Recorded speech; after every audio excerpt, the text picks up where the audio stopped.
Brave New Radio. Brave New Radio. Give us your tired, your poor, your hungry, your rockers, your punks, your freaks, your geeks, your Greeks, your party animals, your gangsters, your commuters, your residents, your students, your alums, your lawyers, your truckers, your calls, your tweets. And we'll give you rock, classic, indie, punk, alternative, easy, hard, raps, rhymes, mixes, and drops. We'll give you kick-ass music because we're WPSC 88.7 FM, Brave New Radio. Sound good?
Well, good morning, good morning.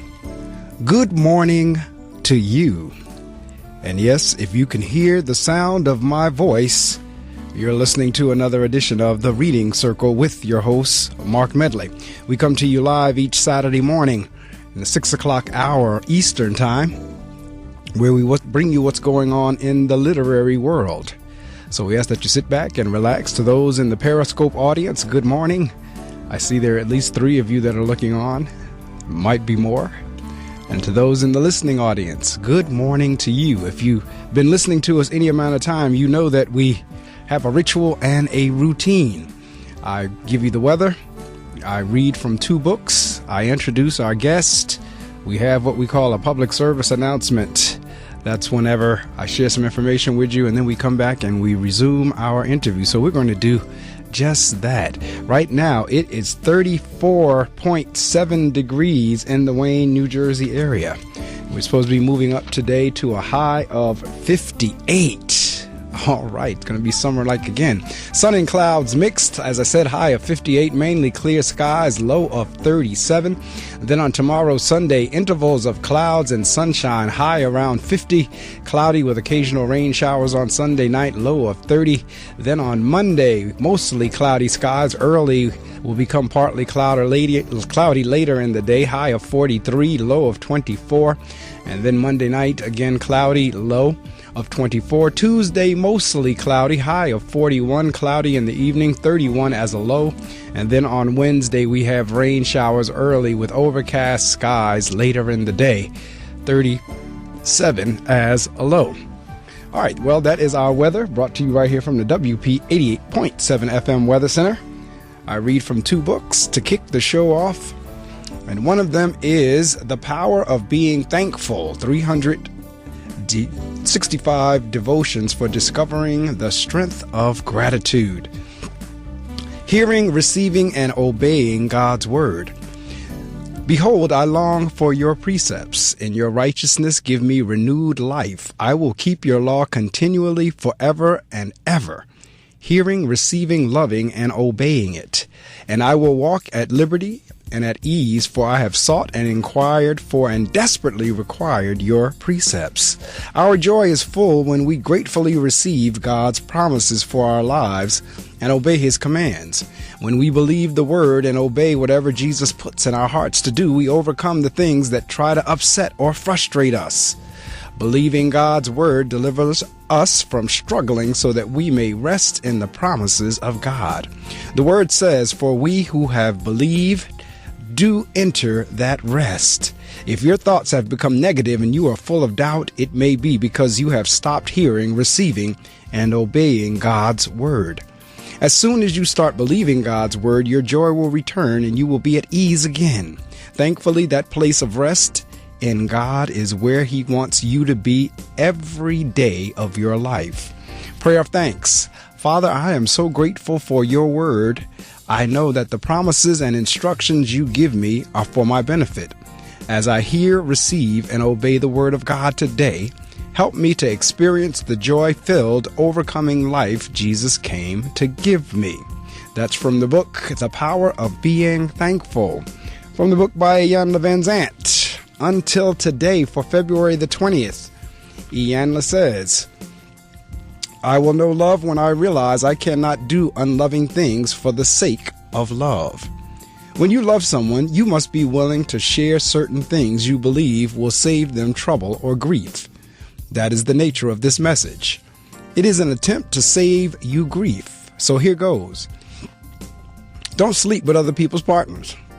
It's not nice. In fact, it is dangerous. It really pisses people off. And if you are not careful, you may find out just how pissed off they are. And I know you think it's love. I know you feel this one is the one.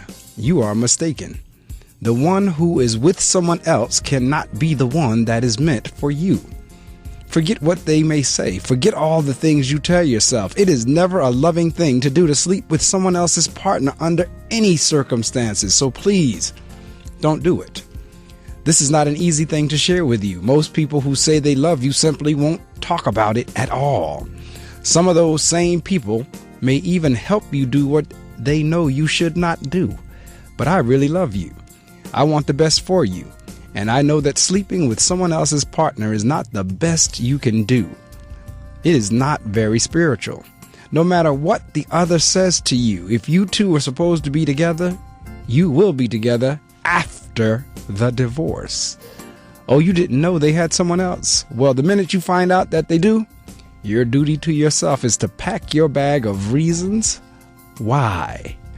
You must pick up all the rationales that support you in doing one of the most unloving things you could ever do and get the heck out. You must take full responsibility for what happens if you choose to stay. One day, when you least expect it, the very thing you have done will be done to you.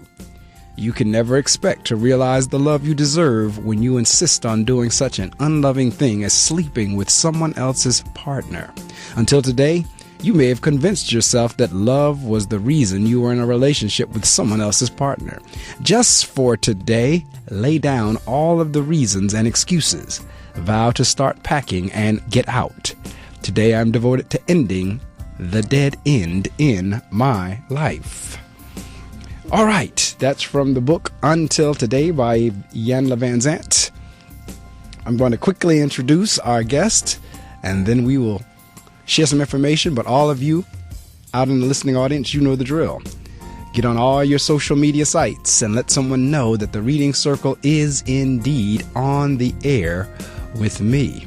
My guest this morning is Ruthie Green, and she is a single senior citizen who recently relocated from an urban setting to the country.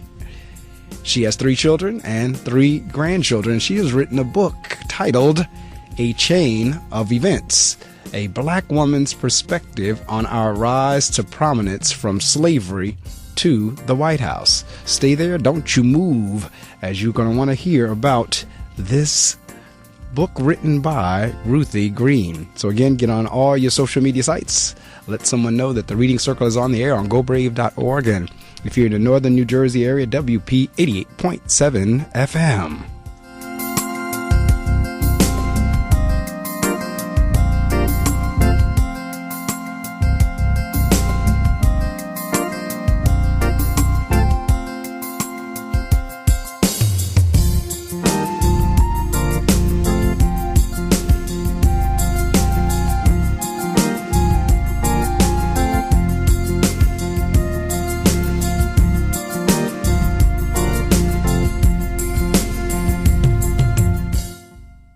I started going cold turkey.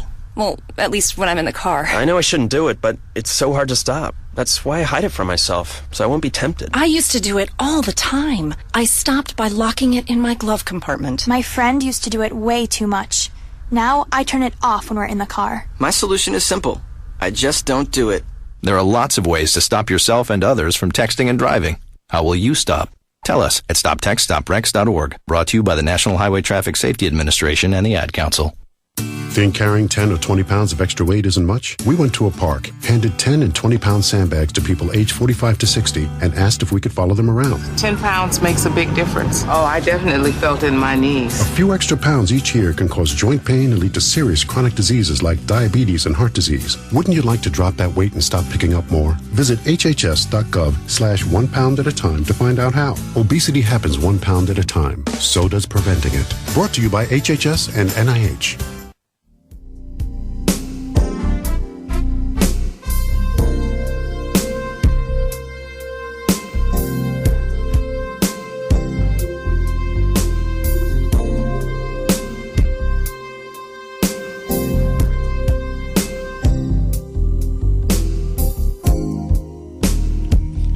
All right, as promised, it is now time to go ahead along with our interview, and my guest is already on the line. She is calling from the Peachtree State down in Georgia.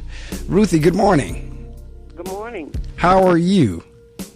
I'm fine today, and you? No need to complain. We are alive and well. We are still on the planet.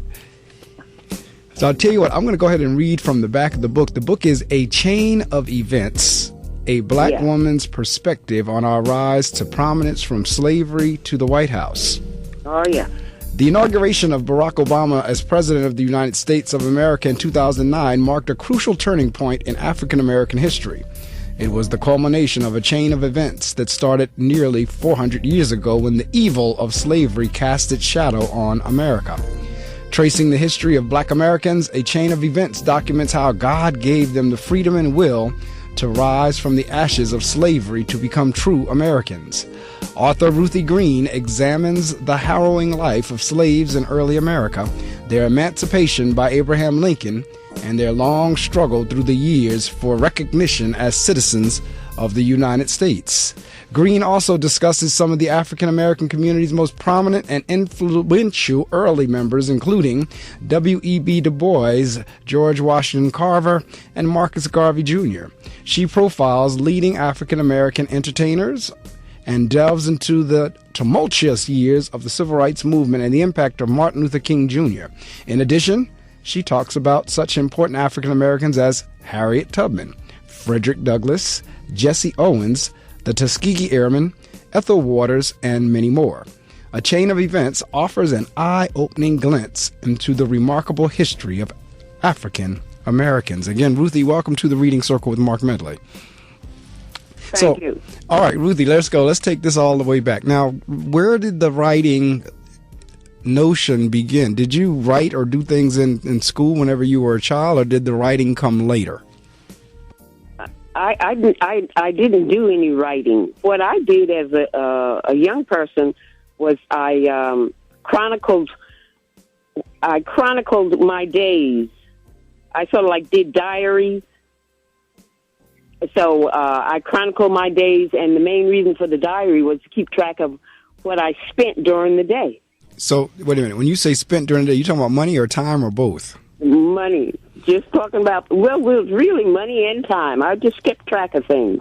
Oh, so and I did that from the age of 16 on up to about 30. Then it took up too much time, so I stopped.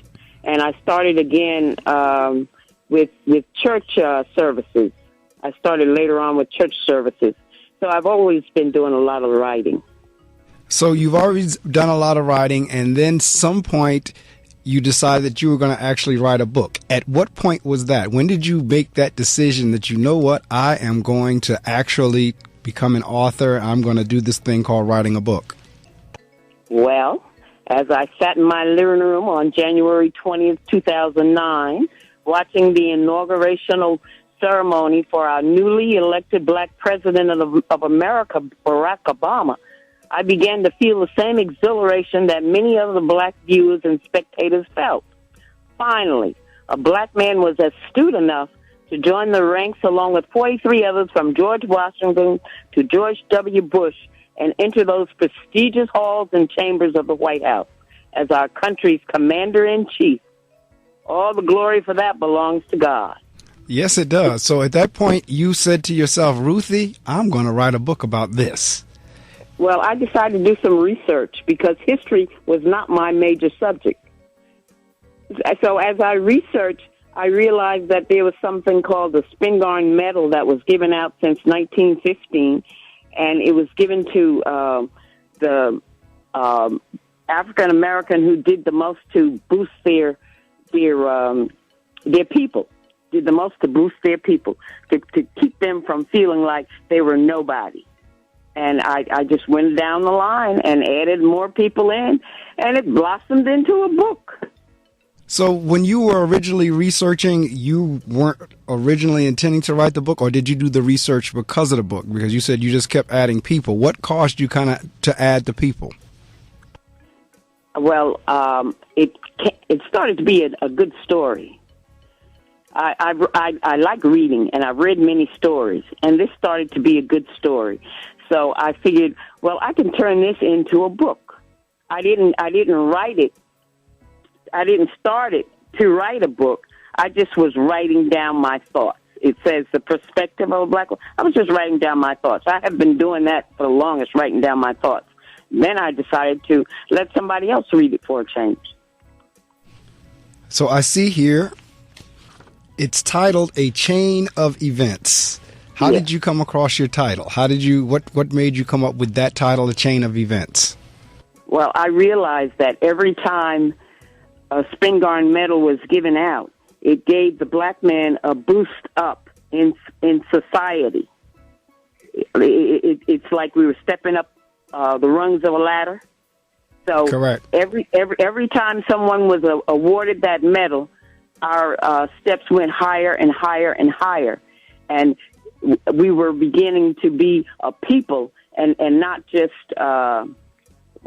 just a conglomeration. So as you started now doing your research, who was the first person you researched? The first person I researched was maybe it was Abraham Lincoln, to find out why he did what he did for the slaves. But I know how I started. I started with the guy, Frederick Douglass. I read his books. Then I went to the one who started the school. Oh, Lord. Booker T. Washington? Yes. And Booker T., right. And I read his books. And then from there, I went on to, the others. W.E.B. Du Bois, and how they started the Niagara Falls movement. And from there, they merged with Mary Ovington White, who wanted to do something to help the black people out. And she started up a group, and she invited everybody to do something.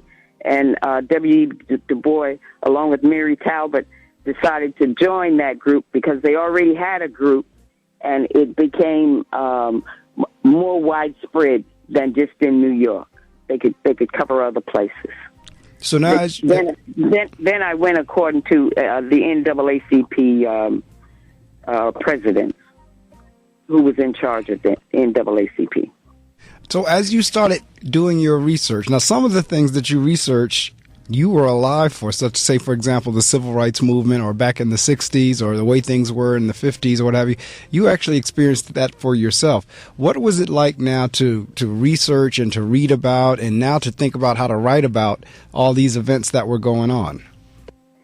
Well, when I got tired of all the history, I decided to say something about me. So I started about me in around 1960. 2 or 3 after I graduated. I graduated in 61, so I started then. And I realized that I was being held back, too, because the only thing open to me was being a maid or working in the hospital as a maid there. That was like a maid job, too, because we We weren't. I didn't have nursing training, so whatever I did, it was still in the category of maid. And it's interesting that you would say that because, again, I was born in the early 60s, and as a child, we would always travel from New Jersey to Virginia or either New Jersey to North Carolina or what have you. And we would always, first off, cook our own food to keep in the car, buy sodas and all that kind of stuff. My mom would, cook fried chicken and all kinds of cakes and all that to have in the car. And whenever we got hungry or whatever, we either pulled over to eat or either we ate it in the car along the way. What I didn't know until I was grown was, because I thought that's what everybody did. I thought regardless of your color, regardless of your age, that's how people travel. What I didn't realize was a lot of times we were doing that because as an African American, you couldn't stop to a restaurant that was on 95 or on the highway. That you could, as an African American, you couldn't go in those restaurants, so you had to do your thing in the car. And then doing other research, it was the same way regardless of who you were. If you were an entertainer, you could have been Marvin Gaye or Stevie Wonder or whoever, and the same treatment was for you. You had to walk in the back door if the bus pulled up at a restaurant. So as you were doing this, how did it bring back any memories or feelings for you? Of course. Oh, yes. If you read along, you'll see how passionate I became as I went along with my story. And I was just so very glad that we finally was able to climb up out of that abyss. It was like being in a pit. That's where you are and that's where you stay. Well, somebody had to bring us up out of it. Yeah, and it was a process, and it's still a process because we're still not there yet. I mean, in some respects, it seems like we might even be going backwards. It's just that, in terms of back in that day, it was a little bit more obvious. And if you look now in 2016 or up until this point, it's always kind of been hidden, but it seems like it's coming back out again because some of the commentary that I'm hearing and the acts that I'm seeing, folks are just getting bolder and bolder. And it's almost like we're going back to that time of which we feel that we've come out of. That's why I think it's very important for my book to be widespread, be put in every school and every high school and every library, so the younger folks can know what happened in the past and not try to stay there or repeat it. You're absolutely right. And see, in terms of our kids, they don't know our history, and that's our fault to a degree. And when I say that, I mean, as parents, it is our obligation to teach the children their history. But as the children, it's their obligation to be receptive to hearing it and learning it. What I find in too many cases is the kids don't want to hear it.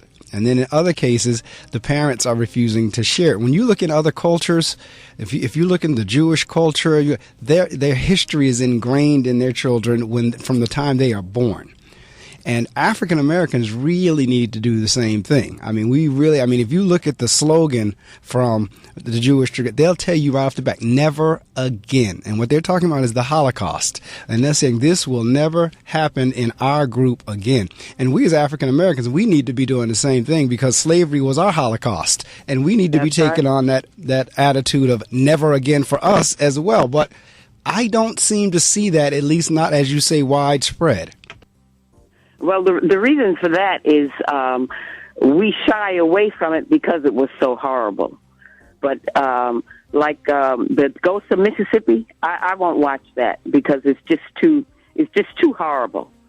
And when I was coming up, when I was in high school, I did read Harper Lee. She died recently, I think yesterday. Yeah, the last couple of days or so. That's right. That's To Kill a Mockingbird. Yeah, right. I read that book in high school.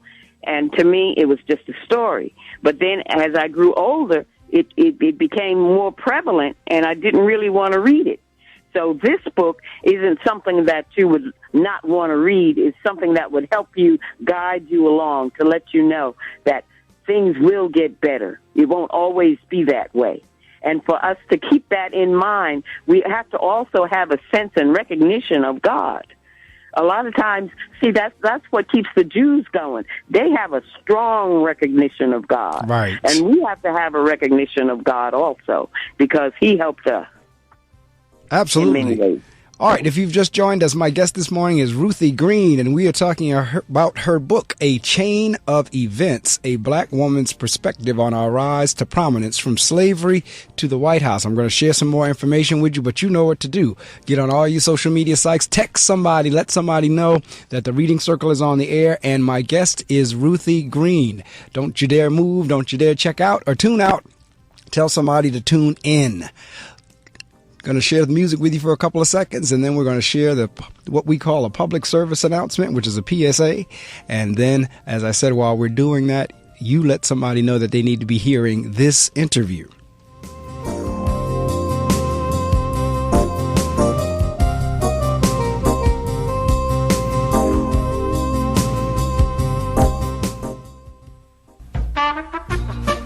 Hey, Willie P. students! Need help with a paper? Stuck on a difficult writing assignment? Have no fear, the WPU Writing Center is here. The Writing Center can help you form a thesis, edit a paper, or just organize ideas. Feel free to stop by either of our locations. We're at Atrium 128 and Valley Road 3048. For more information, please check out our website at wpunj.edu/Writing Center. Remember, walk-ins are welcome. We look forward to seeing you at the Writing Center. Hey, parents of children with asthma, here's another hit from the Breathe Easies. Don't smoke in the house. Don't smoke in the house. Don't smoke around the kids in the house. Don't smoke in the car. Don't smoke in the house. Don't break my heart with your secondhand smoke in the kids and can trigger the asthma. Preventing asthma attacks can be as simple as making your home and car smoke-free zones. For more Breathe Easy tips to help stop asthma attacks, go to noattacks.org. Brought to you by the EPA and the Ad Council.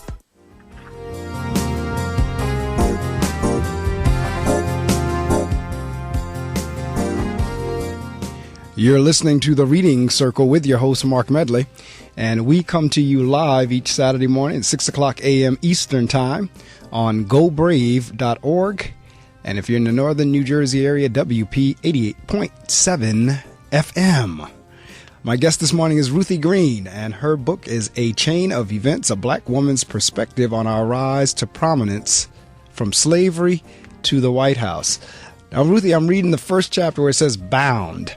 When our African ancestors were coming to America chained to one another in the belly of cargo ships, their sense of freedom waned, and every wave that brought those ships and its cargoes to the new land. America, a newly discovered land, meant personal freedom and a new beginning for the white man, but a lifetime of slavery had begun for the black man. It was traveling over the ocean in that condition that made the black men and women constantly ask the question, where is my God? I believe the black man had to know that his God was in charge of everything in order to endure the devastating pain of slavery.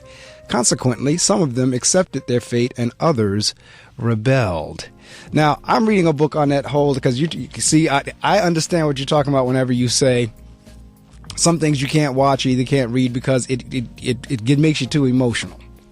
Right. And for me, I'm just about watch and read all of it because it's like I see that and that kind of acts as fuel for me to do what I do to keep going as an African American male.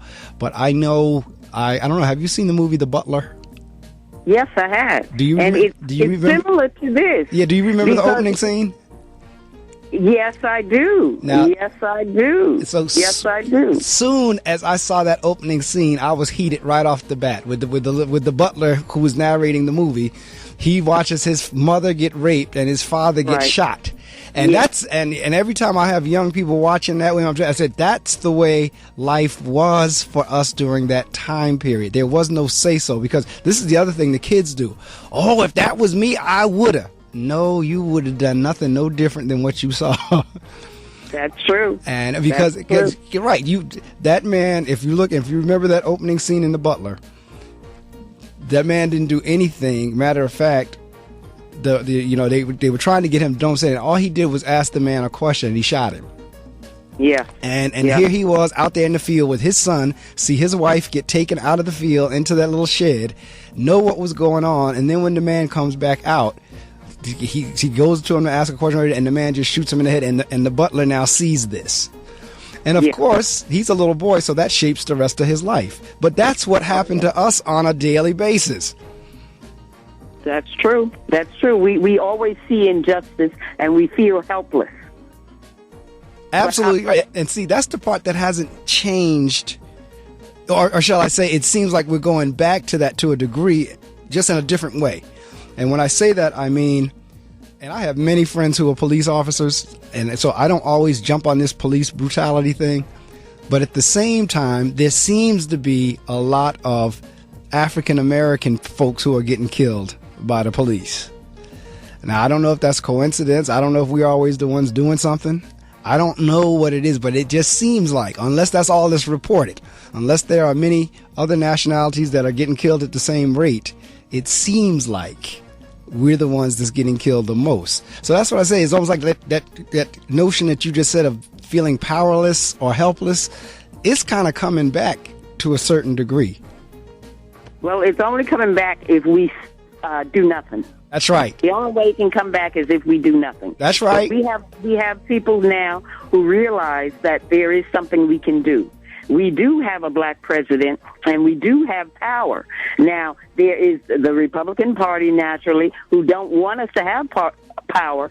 In fact, right after Abraham Lincoln said the slaves should be free, a group called the KKK assembled itself to keep the black man in his place, so to speak, to not let him have freedom. And they circulated all over the South, and a lot of them went up north, but they just didn't have the white sheets on when they went up north. So they seem to have that mentality now, that no matter what the black man does, according to me, he should be under my feet. But God didn't make things that way. So we want to get back to Eden. In order to get back to Eden, we have to think more of how God wants us to be and go from there. And he definitely don't want us being shot down by policemen. He definitely don't want us to have a black president that his Congress does not recognize and does not respect. That is not God's way. So we have to bring religion in it. That's a must. Well, I tell you what, the other piece of this is, and I know you're not too far from the Augusta area, and I know Augusta is certainly kind of similar to Patterson in terms of it being an urban area. And we have in my area where I am, and I believe just like in that Augusta area, you have not only police shooting down black folk, but you have black folks shooting black folks. Now that's just as crazy, because we have our young African American males shooting other African American males and other African American females. So now you not only do you have what we at one time where everybody was always making the excuse of the white man, now you have the black man killing the black man, which makes absolutely no sense to me. And that's lack of education. That's really lack of education. For you to look at a person and think that, oh, well, he is my enemy. He is not your enemy. He is your brother. Get to know him. Also, what we did here in Augusta is we had an election, and now we have a black mayor, we have a black police chief, and they're bringing the crime rate down. Now, I'm not saying it's eradicated, but at least it's being brought down. Now, it's other problems that we've got. But the black on black, it is waning a bit, but there are still some people who just love to kill. And how much of that is, because there's like a whole bunch of things that's going on at the same time, because you have the whole thing with the Second Amendment about the gun. Everybody should have a right to own a gun.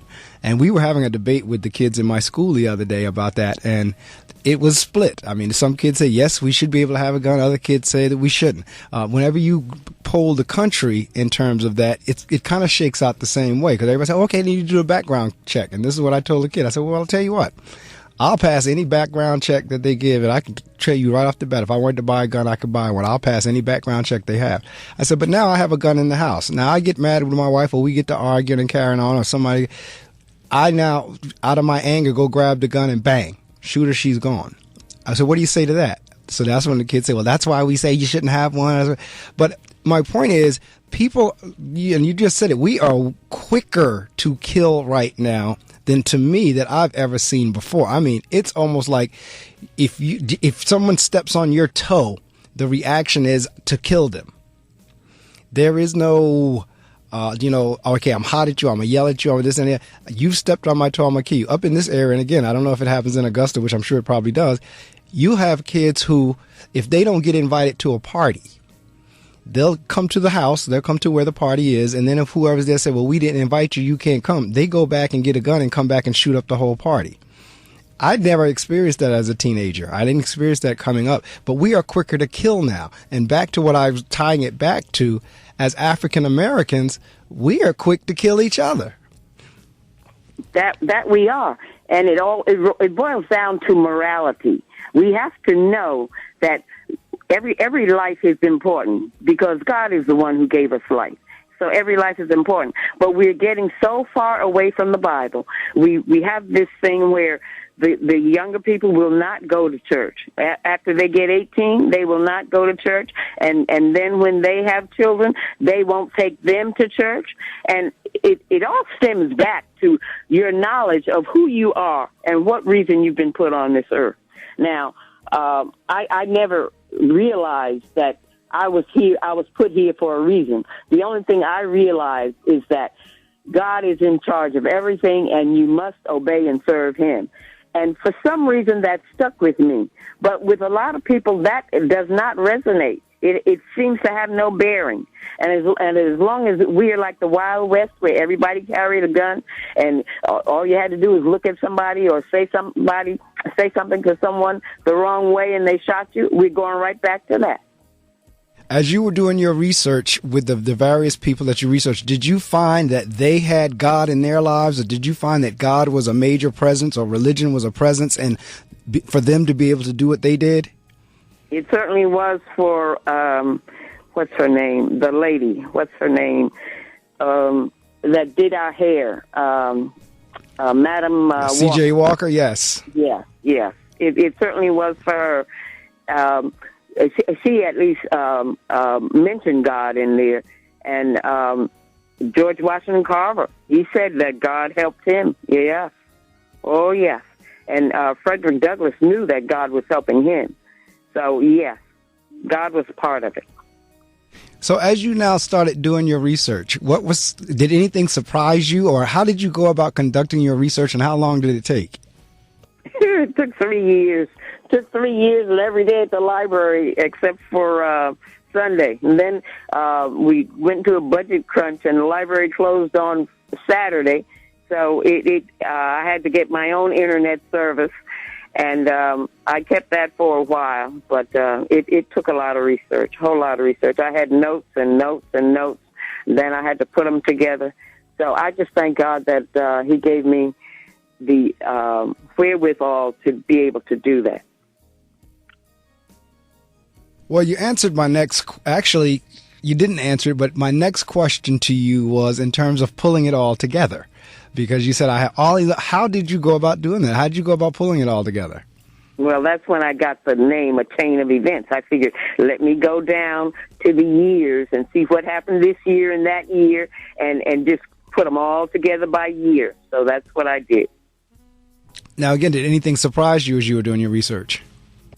Did anything surprise me? Not really. Because we had bad, we had good. I mentioned all. We had bad, we had good, we had ugly. I mentioned them all. Now, what I really did not like is in the 60s when Medgar Evers got killed, when Martin Luther King got killed, when John Kennedy got killed. I really didn't like that. That was the hardest part for me to write because I lived through that. Right. And by living through that, I was like naive. I didn't realize what was really going on, that these people were being killed because they wanted justice for everyone. That's right. And you have to tie the justice that they were seeking. At some point, that was going to cost somebody some money.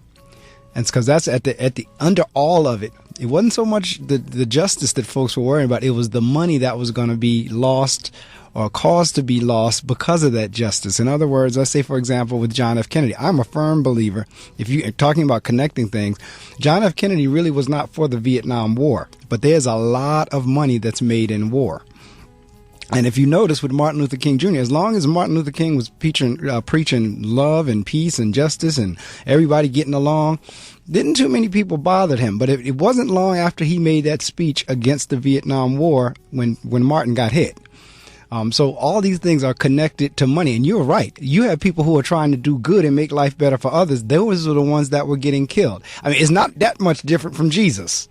It really isn't, because if you look at Jesus's story, if you look at those years, he was all about doing good for people, and yet they wanted to get rid of him.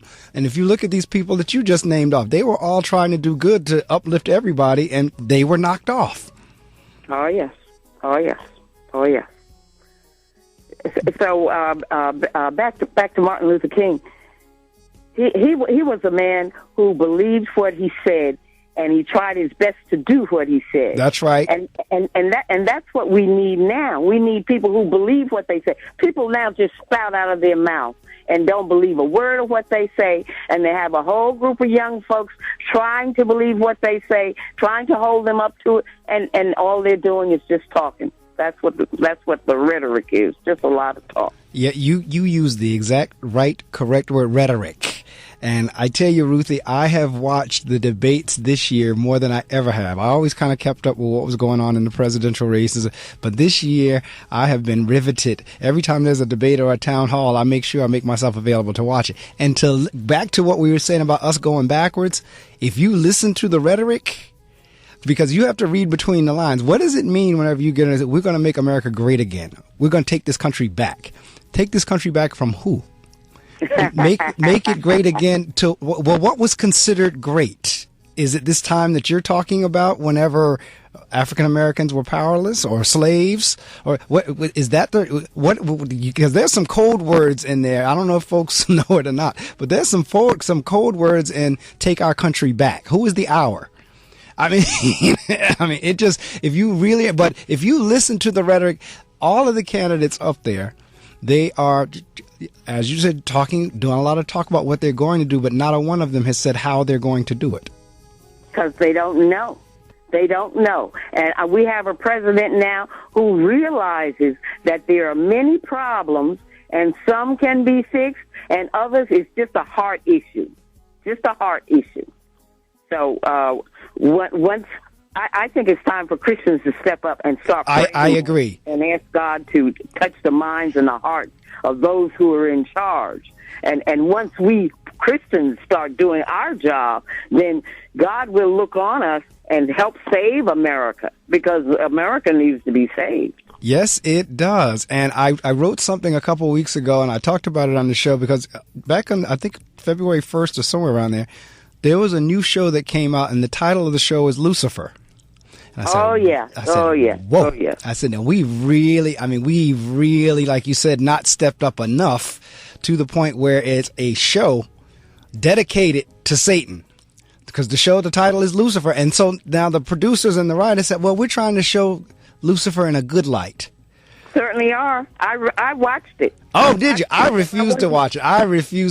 But that's what they said. They said, we're trying to show Satan in a good light. That's right. I watched it because I wanted to see what they were going to do. But they have this man who comes from, I guess, well, they call it Hades. But anyway, he's here on Earth, and he's trying to keep the people from stealing. But he's the master thief. Something like that. Oh, dear. But just the thought that now you have a show dedicated to Lucifer, that blew me away. It really did. And that's where I kind of took on that saying. I put it on Twitter. I said, it's going to be real interesting to see the Christian voice about this, against this. It's going to be real to see if we step up, or if folks at least acknowledge and say something like, you know what, or either just not watch it. Enough people just say, well, we'll boycott it. Because again, at the end of the day, when all is said and done, it really does come down to dollars. And if enough people boycott the products that sponsor a show like that, it'll get pulled. And so, but that's the type of things that need to happen. You have this whole thing you were talking about Obama being a black president. Some of the things that I think is going on in terms of the boldness and brazenness is because he's a black president. Because there are things that are going on that never would have happened under a white president. It wouldn't have, period. Whether it was trying to block something or whether years ago, one of the congressmen stood up and yelled out that you lied. That would have never happened. And even the ones that one wasn't a congressman. That was Scalia, and he just died. Well, he did, but it was one of the congressmen. That's my point. It wasn't just one time. It's been more than one that has done it. I mean, and that never, not to mention the ones who are running now, at least with all the things that we've had with presidential candidates in the past, at least they look presidential. Or at least whatever was going on with John F. Kennedy in his personal life, with him running women and this, that, and that, he still looked and acted presidential. These that we have running today, I cannot imagine them dealing with other world leaders. I can't imagine Donald Trump dealing with another world leader the way he's been acting in these debates. You know, he's the new Nero. Remember the emperor? Yes. Emperor Nero? Yes. He fiddled while the Rome burned. That's him. Heads in the clouds. But a lot of people, but see again, where we are as a country, a lot of people are going with that. Everybody claim they so angry. They're so angry. But the only thing they're angry with is the idea that it's a black president. And some of those people are black themselves, not realizing what all the backlash is about. It's still race. And it's so unfair. It's so unfair. We're just as human as everyone else. Now, pardon me, I have to bring this up. But Bill Cosby let us know that the black man is just as human, or just as vulnerable as the white man. And he knew that because he had taken advantage of so many white women. And when he brought his show on, he let us know that we could have a nice house, we can have a nice job, and we can live peaceably in a good neighborhood without violence. He let us know that. And the only reason he knew that is because he had been taking advantage of people, but we didn't know he had been taking advantage of people. And just like God, the Bible says, whatever is done in the dark will come to the light. It's a shame that it waited that long to sort of destroy everything that he had done, but that's where it is. Right. And you're absolutely right. I remember when the Cosby Show was on, I had a couple people tell me, well, that's just not reality. That's not real. That couldn't possibly be. And I said, at that time, I actually knew a couple who was the reverse of the Cosby Show. Because on the Cosby Show, he was the doctor, Claire was a lawyer. And I actually knew a couple where the man was the lawyer and his wife was the doctor. And very much so. I said, oh, yes, that does happen. Don't try to tell me that's not reality. It is reality. But you don't want it to be a reality, but it is. But we're in a I'm telling you, in terms of just to look at things and to see how everything, we as a country are going further and further down. We're going lower and lower. We accept anything where just about anything goes. Where, like you said, and to bring it back to your book, we're going to mess around here and history is going to repeat itself. And it's going to be because, like you said, lack of education, lack of morals, no reverence for God. It's going to be all those things. And it's going to, and matter of fact, if you look biblically, because I mean, this is where going back to what you were saying, God is in charge of everything in that first paragraph where they were wondering, where is my God? Sometimes you might have to say, you know what, God might be orchestrating this or allowing this to happen to get us back to where we need to be. Oh, yes. Oh, yes. Oh, yes. And that's where the Christian leaders are. I think the Pope is where he needs to be. Yeah, he stepped in this week as well. He made his commentary also.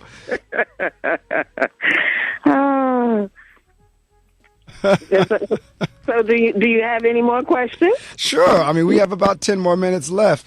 In terms of when you are now trying to get the book published, because I always go down this line of questioning for those in the listening audience who feel they have a book in them.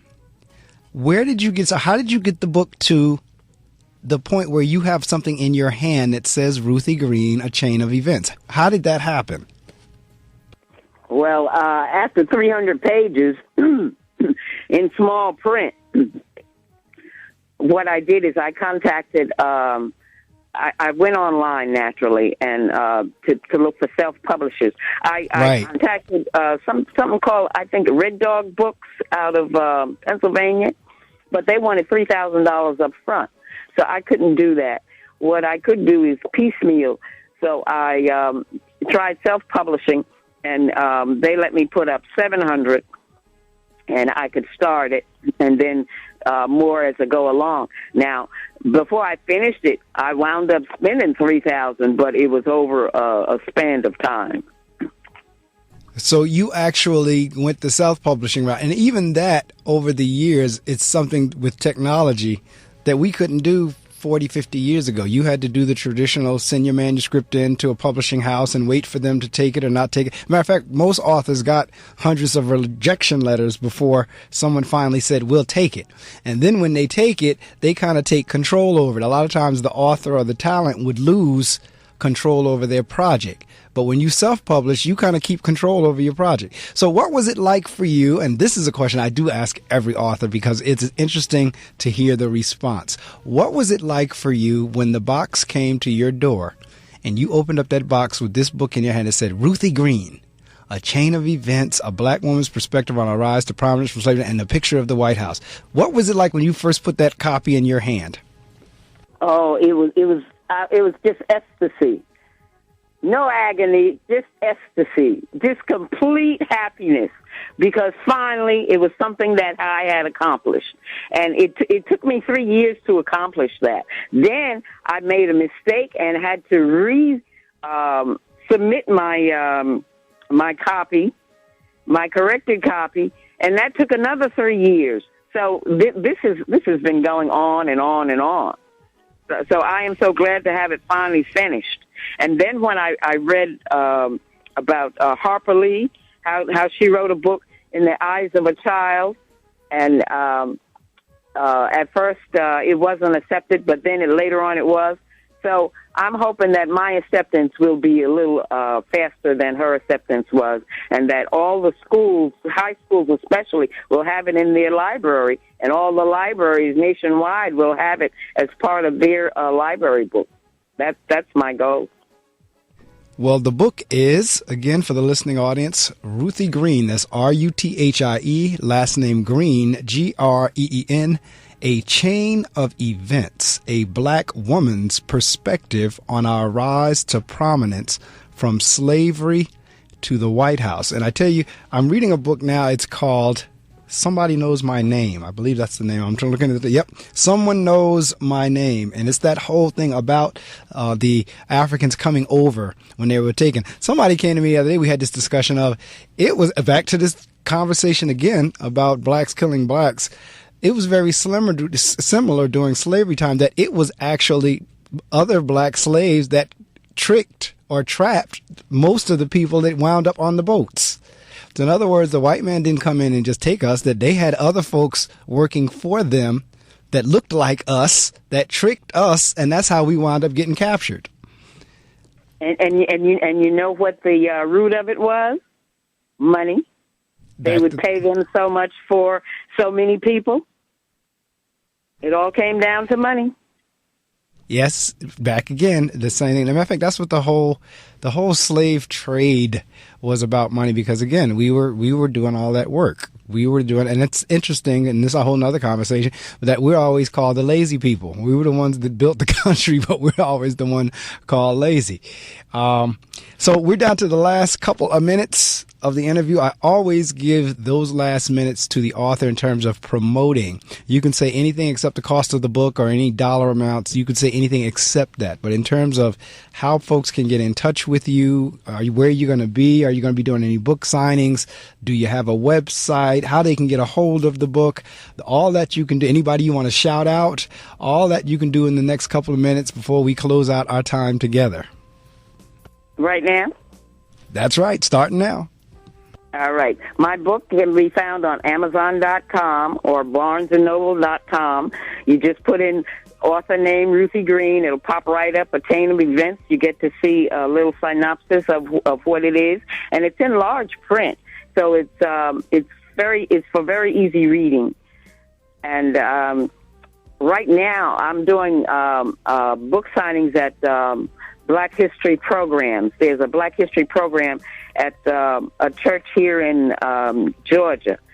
It's called Peaceful Zion in Wadley, Georgia. They're having a Black History program this afternoon, and I'll be taking orders for books. Now, when I take orders, it's a little cheaper than it is with the Amazon.com, but it's all over in Amazon.com. And if you want to get in touch with me, I have a Facebook page. Only my Facebook page is Ruth Harrison, RuthHarrison,